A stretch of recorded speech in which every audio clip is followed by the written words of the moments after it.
নমস্কার, জয় মাতারা, জয় গুরু বামদেব। আমি জ্যোতিষগুরু দ্রোণাচার্য। দর্শক বন্ধু, আগামী পয়লা বৈশাখ 1432 বছরের প্রথম দিন। প্রত্যেককে জানাই শুভ নববর্ষের প্রীতি শুভেচ্ছা, ভালোবাসা এবং আন্তরিক অভিনন্দন।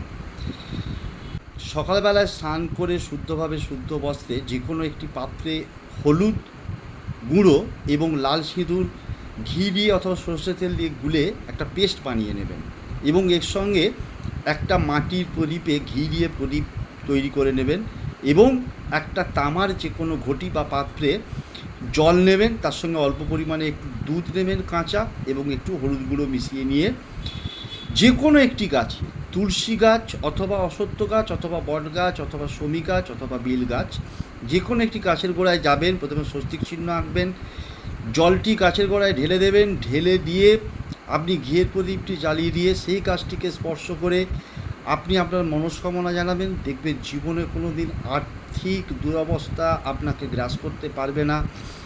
নতুন বছর 1432 সন আপনার জীবনে অর্থ উপচে পড়বে।